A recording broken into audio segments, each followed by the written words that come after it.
Hello दोस्तों, स्वागत है आप सभी का हमारे चैनल पर। तो हम लोग कर रहे हैं क्लास 12 का एनसीईआरटी जो कि सोशियोलॉजी है। तो इसमें चैप्टर है आज 7 जनसंपर्क साधन और जनसंचार के बारे में पढ़ेंगे। तो इसके पहले हम पूरा चैप्टर 1 से लेकर चैप्टर 6 तक पढ़ा दिया गया। तो आप लोगों ने अगर अभी तक नहीं देखा उसको तो जाकर देख सकते हैं। चलिए हम लोग शुरू करते हैं। तो यहाँ पर इसका कुछ इंट्रो है। मास मीडिया यानी जनसंपर्क के साधन अनेक प्रकार के होते हैं, जैसे टेलीविज़न, समाचार पत्र, फिल्में, पत्रिकाएं, रेडियो विज्ञापन, वीडियो खेल और सीडी आदि।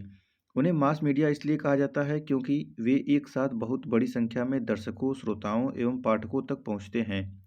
उन्हें कभी-कभी जनसंचार मास कम्युनिकेशन के साधन भी कहा जाता है।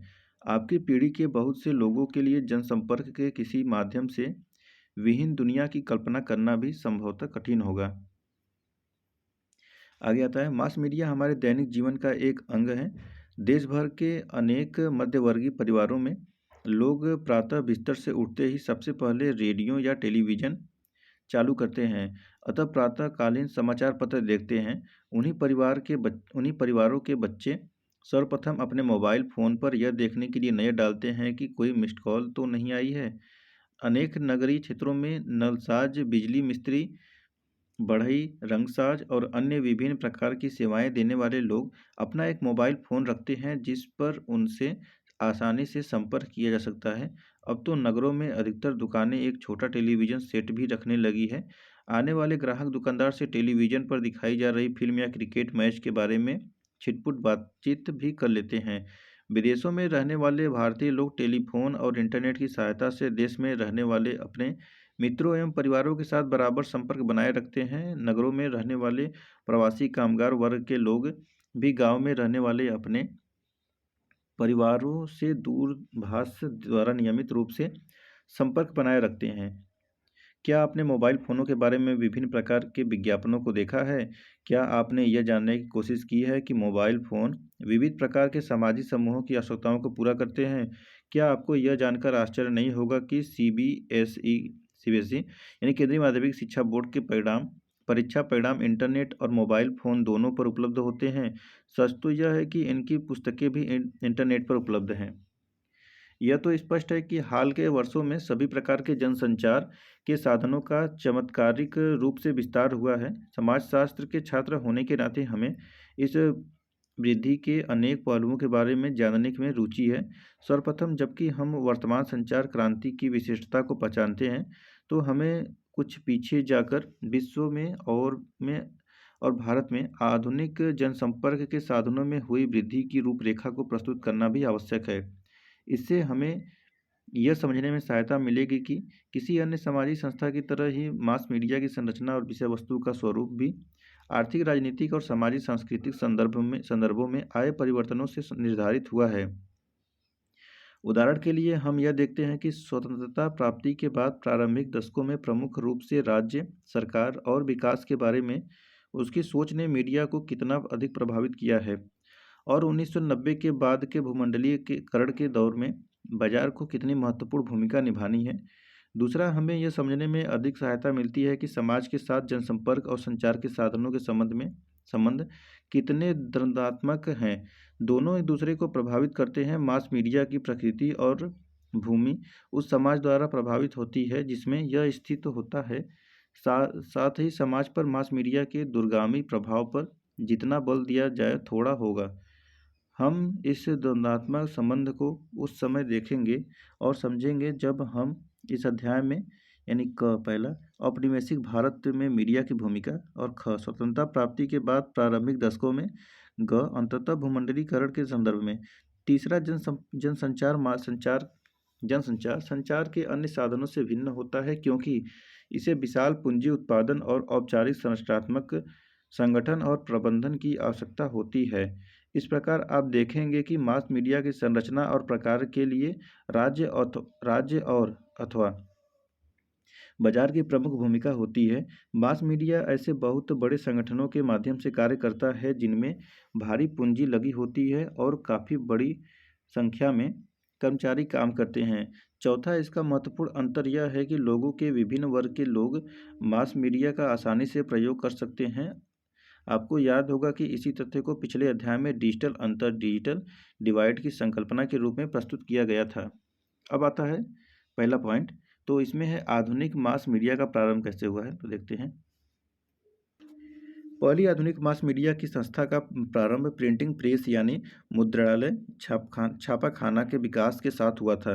हालांकि बहुत से समाजों में मुद्रण कला का इतिहास कई सदियों पहले शुरू हो गया था, लेकिन आधुनिक प्रौद्योगिकियों का प्रयोग करते हुए पुस्तकें छापने का काम सर्वप्रथम यूरोप में किया गया। यह तकनीक सर्वप्रथम जोहान गुटनबर्ग द्वारा 1440 में विकसित की गई थी। प्रारंभ में छपाई का काम धार्मिक पुस्तकों तक ही सीमित था। औद्योगिक क्रांति के साथ ही मुद्रण उद्योग का भी विकास हुआ।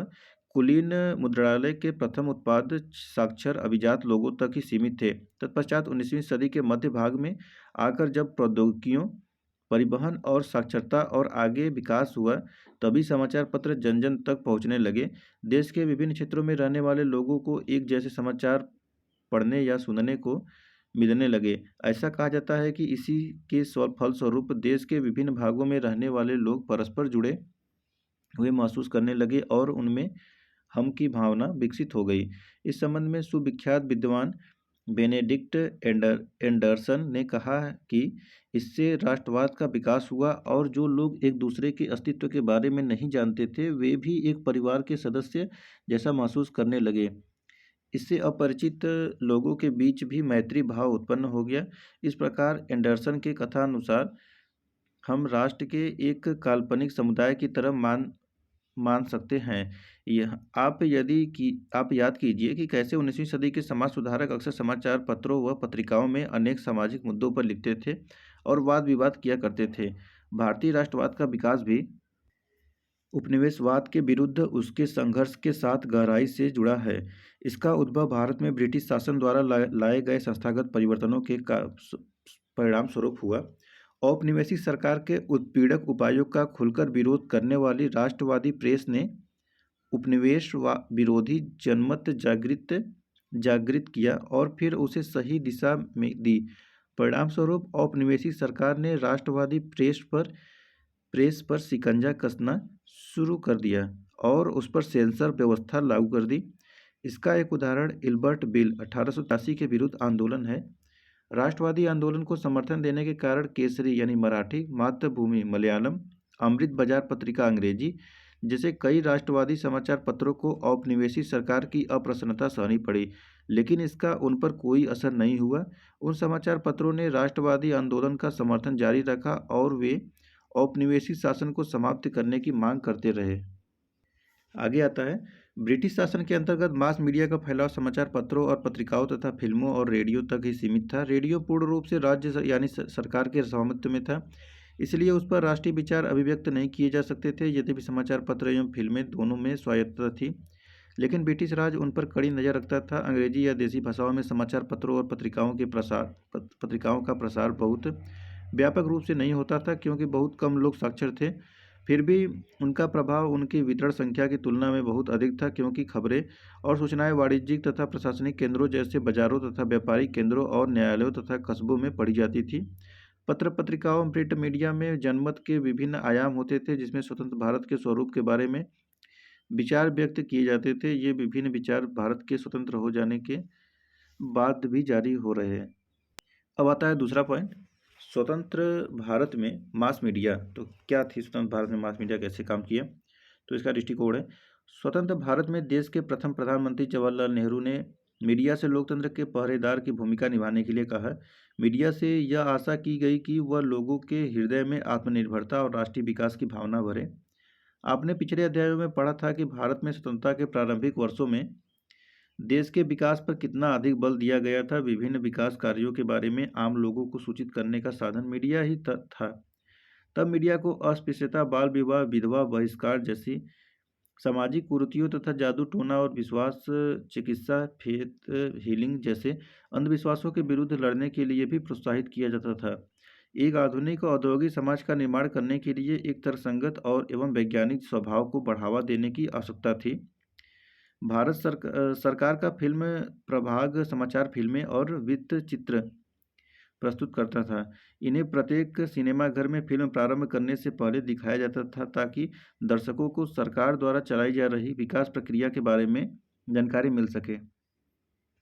रेडियो रेडियो प्रसारण जो 1920 के दशक में कोलकाता और चेन्नई में अपरिपक्व हैम ब्रॉडकास्टिंग कस्बों के जरिए भारत में शुरू हुआ था। 1940 के दशक में द्वितीय विश्व युद्ध के दौरान एक सार्वजनिक प्रसारण प्रणाली के रूप में उस समय परिपक्व हो गया जब वह दक्षिण पूर्व एशिया में मित्र राष्ट्रों के सेनाओं के लिए प्रचार का एक बड़ा साधन बना। स्वतंत्रता प्राप्ति के समय भारत में केवल 6 रेडियो स्टेशन थे जो बड़े बड़े शहरों में स्थित थे और प्रारंभिक रूप में से शहरी श्रोताओं की आवश्यकता को पूरा करते थे। 1950 तक समस्त भारत में कुल मिलाकर 5,46,200 रेडियो लाइसेंस थे। तो देखिए यहाँ पर है ना, ऐसे ही रेडियो प्रसारण हुआ करता था। आगे आते हैं टेलीविज़न कैसे हुआ था। तो टेलीविज़न है भारत में ग्रामीण विकास के बढ़ावा देने के लिए काफ़ी पहले यानी 1959 में ही टेलीविज़न के कार्यक्रमों को प्रयोग के तौर पर चालू कर दिया गया था। आगे चलकर अगस्त 1975 से जुलाई 1976 के बीच उपग्रह की सहायता से शिक्षा देने के लिए के प्रयोग यानी साइट के अंतर्गत टेलीविज़न ने 6 राज्यों के ग्रामीण क्षेत्रों में सामुदायिक दर्शकों के लिए प्रत्यक्ष रूप से प्रसारण किया। ये शैक्षिक प्रसारण प्रतिदिन 4 घंटे तक 2400 टीवी सेटों पर सीधे प्रसारित किए जाते थे। इसी बीच दूरदर्शन के अंतर्गत 4 दिल्ली, मुंबई, श्रीनगर और अमृतसर में 1975 तक टेलीविज़न केंद्र स्थापित कर दिए गए। तत्पश्चात एक ही वर्ष में कोलकाता, चेन्नई और जालंधर में 3 और केंद्र खोल दिए गए। प्रत्येक प्रसारण केंद्र के अपने बहुत से कार्यक्रम होते थे जिनमें समाचारों, बच्चों और महिलाओं के कार्यक्रम, किसानों के कार्यक्रम और मनोरंजन के कार्यक्रम सम्मिलित थे। जब कार्यक्रम वाणिज्यिक हो गए और उनमें इन कार्यक्रमों के प्रायोजकों के विज्ञापन शामिल किए जाने लगे तो लक्ष्यगत दर्शकों में परिवर्तन स्पष्ट दिखाई देने लगे। मनोरंजन के कार्यक्रमों में वृद्धि हो गई जो नगरीय उपभोक्ता वर्ग के लिए होते थे। दिल्ली में 1982 के एशियाई खेलों के दौरान रंगीन प्रसारण के प्रारंभ किए जाने और राष्ट्रीय नेटवर्क में तेजी से विस्तार हो जाने के फलस्वरूप टेलीविज़न प्रसारण का बहुत तेजी से वाणिज्यिकरण हुआ। वर्ष 1984-85 के दौरान टेलीविज़न ट्रांसमीटरों की संख्या देश भर में बढ़ गई और फलस्वरूप जनसंख्या एक बड़ा अनुपात उसमें सम्मिलित हो गया।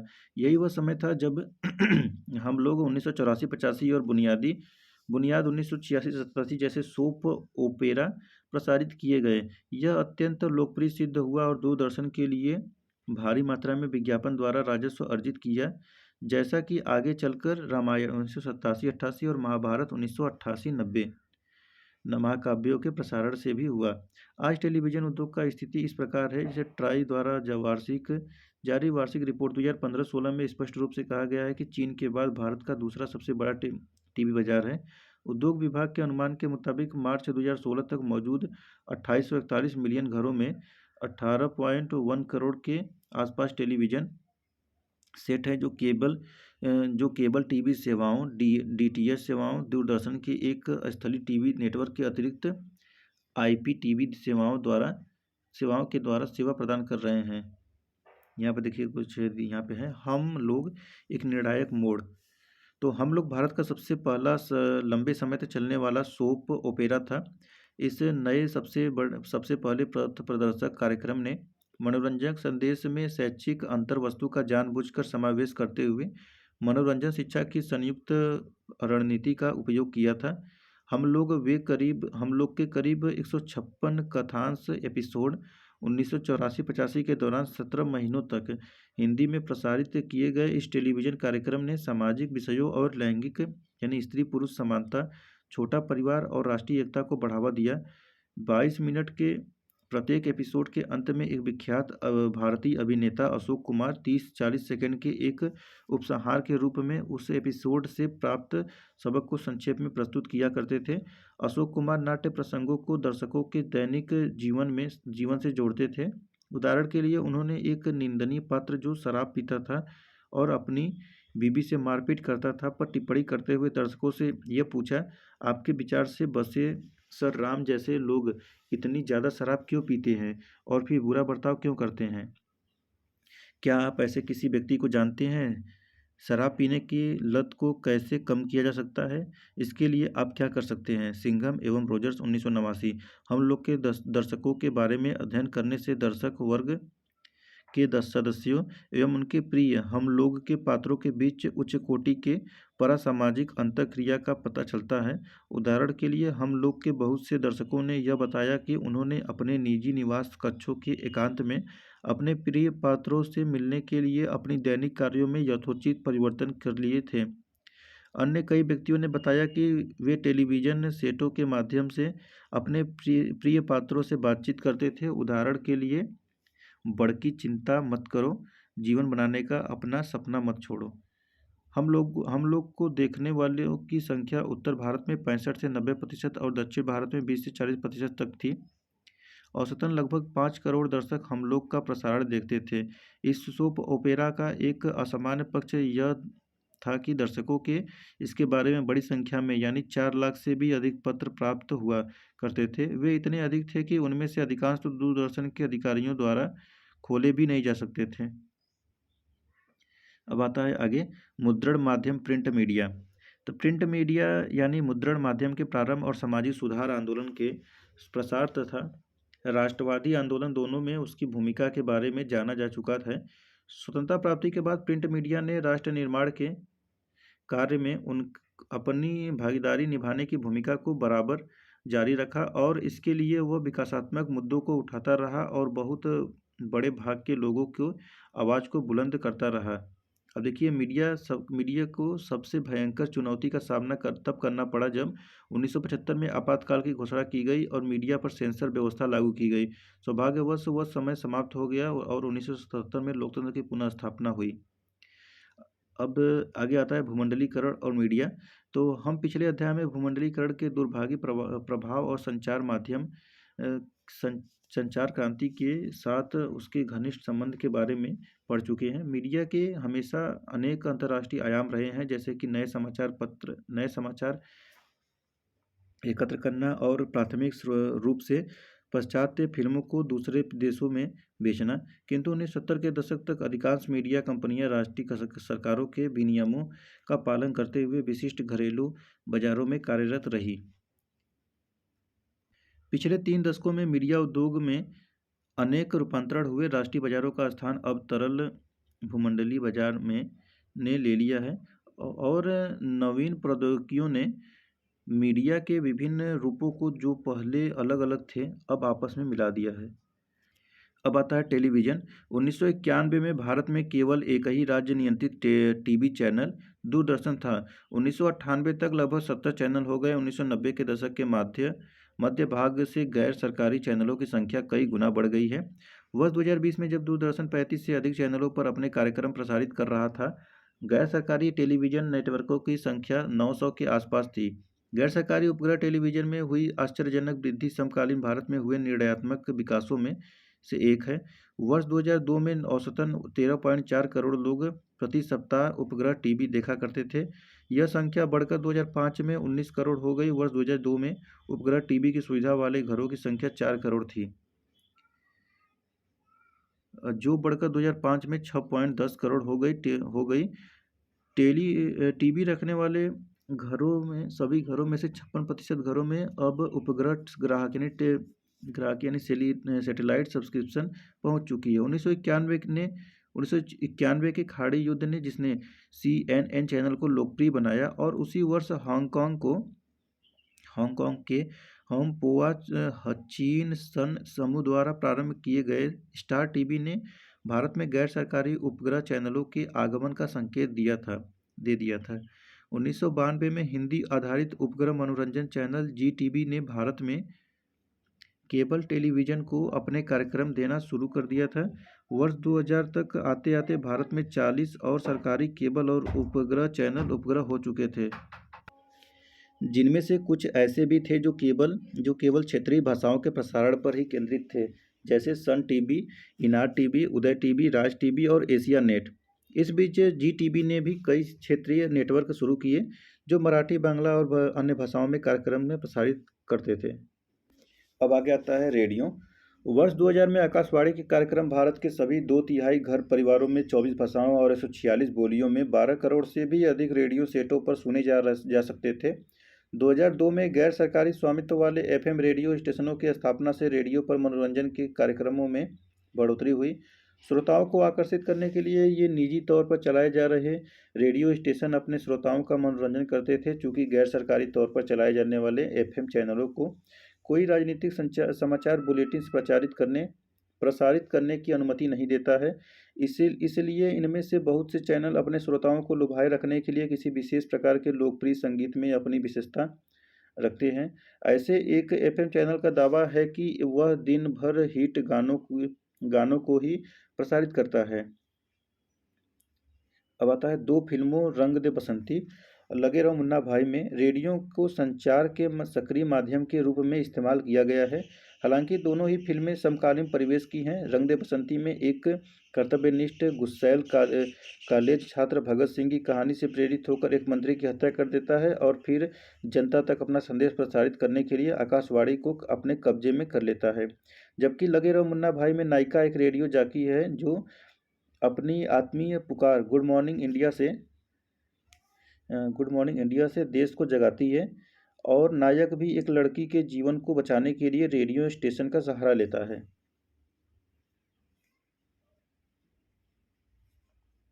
एफएम चैनलों के प्रयोग की संभावनाएं अत्यधिक हैं।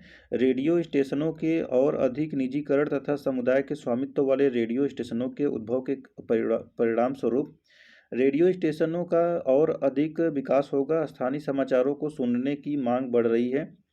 भारत में एफएम चैनलों को सुनने वाले घरों की संख्या ने स्थानीय रेडियो तक द्वारा नेटवर्कों का स्थान ले लेने की विश्वव्यापी प्रवृत्ति को बल दिया। नीचे बॉक्स में दिए गए सामग्री दिए गए यहाँ पर तो बताया जाएगा, इसको पढ़ते हैं बाद में। आगे हम लोग आते हैं, निष्कर्ष देखते हैं। चैप्टर का लास्ट निष्कर्ष क्या है। इस तथ्य पर अधिक बल देने की आवश्यकता नहीं है कि मास मीडिया आज हमारे व्यक्तिगत और सार्वजनिक जीवन का एक आवश्यक अंग बन गया है। यह अध्याय हमारे जीवन में हुए मीडिया संबंधी सभी अनुभवों को व्यक्त नहीं कर सकता। यह तो हमें यही समझा जा सकता है कि मास मीडिया समकालीन समाज का एक महत्वपूर्ण हिस्सा है। इसमें मीडिया के अनेक आयामों पर ध्यान केंद्रित करने का प्रयास किया गया है। ये आयाम है राज्य और बाजार के साथ मीडिया का संबंध, इसका सामाजिक गठन एवं प्रबंधन, पाठकों एवं श्रोताओं तथा दर्शकों के साथ इसके संबंध आदि। दूसरे शब्दों में यहाँ उन नियंत्रणों जिनके अंतर्गत रहकर मीडिया अपना काम करता है और अनेक तरीकों जिनसे यह हमारे जीवन को प्रभावित करता है पर दृष्टिपात किया गया है। तो देखिए इस प्रकार यह चैप्टर समाप्त होता है और यहाँ पर अभ्यास प्रश्न है, तो इसको करना चाहे तो आप लोग कर सकते हैं। जैसे कि देखिए क्वेश्चन पहला है, समाचार पत्र उद्योग में जो परिवर्तन हो रहे हैं उनकी रूपरेखा प्रस्तुत करें। इन परिवर्तनों के बारे में आपकी क्या राय है, तो बताना है इसको। तो चलिए इसको जो हम लोग छोड़े थे इसको पढ़ लेते हैं। क्या था कि सामग्री से न केवल एक ग्रामीण युवक की चतुराई का पता चलता है बल्कि स्थानीय संस्कृतियों के पोषण की आवश्यकता भी प्रकट होती है, तो इसको जानना जरूरी होता है। तो देखिए यहाँ पर 14वां बॉक्स, संभवतः यह संपूर्ण एशियाई उपमहाद्वीप में एकमात्र ग्रामीण एफएम रेडियो स्टेशन हो। यह प्रसारण उपकरण जिसकी कीमत बहुत कम है, शायद दुनिया भर में सबसे सस्ता उपकरण हो, लेकिन स्थानीय लोगों को निश्चित रूप से यह बहुत प्यारा है। भारत के उत्तरी राज्य बिहार में एक सुहावनी सुबह को राघव महतो नाम का एक युवक अपने घर में विकसित एफएम रेडियो स्टेशन चालू करने के लिए तैयार होता है।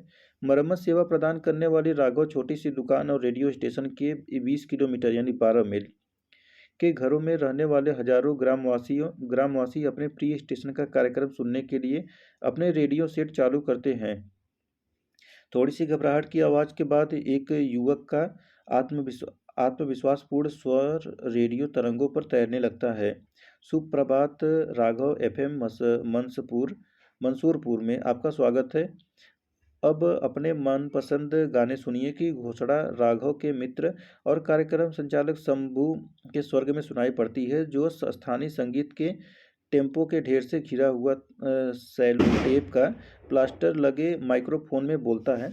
अगले 12 घंटों तक राघव महतो का निर्जन एफएम रेडियो स्टेशन फिल्मी गाने सुनाता है और एचआईवी तथा पोलियो जैसी बीमारियों के बारे में सार्वजनिक हित की खबरें और सजीव स्थानीय समाचार भी देता है, जिनमें खोए गए बच्चों और नई खुलने वाली स्थानीय दुकानों की खबरें भी शामिल होती हैं। राघव और उसका मित्र शंभू राघव की छप्पर वाली दुकान प्रिया इलेक्ट्रॉनिक्स शॉप से अपना देसी रेडियो स्टेशन चलाते हैं। जगह तंग है, झोपड़ा किराए का है, जिसमें संगीत भरे टेप और जंग लगे बिजली के उपकरणों का ढेर लगा है। और जो मरम्मत सेवा प्रदान करने वाली राघव की दुकान के साथ साथ रेडियो स्टेशन का कार्य भी करती है। राघव पढ़ा लिखा न हो, परंतु उसके स्वदेशी एफएम स्टेशन ने उसे स्थानीय राजनेताओं से भी अधिक लोकप्रिय बना दिया है।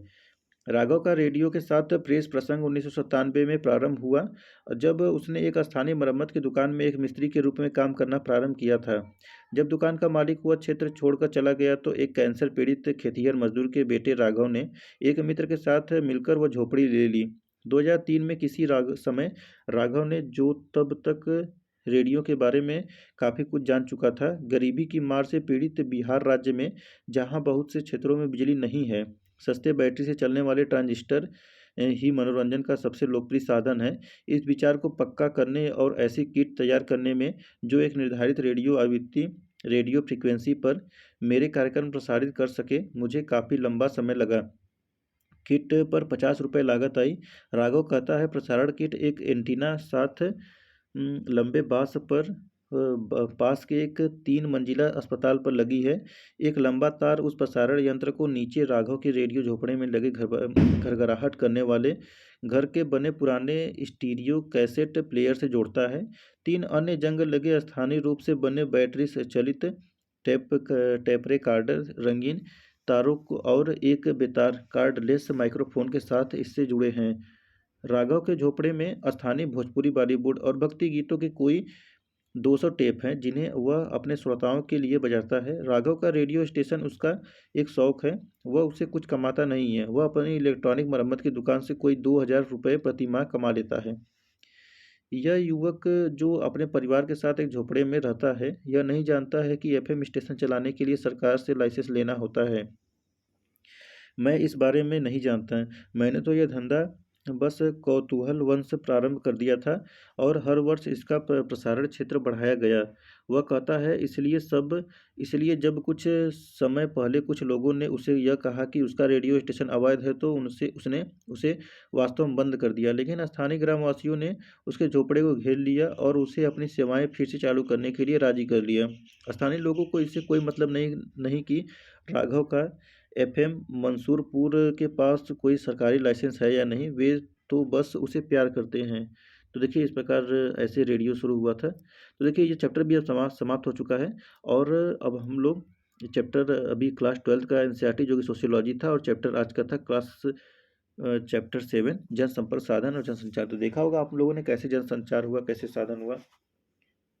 तो चलिए हम लोग अब इसका ये लास्ट चैप्टर पढ़ेंगे, चैप्टर 8। तो फिर मिलते हैं उसमें। धन्यवाद।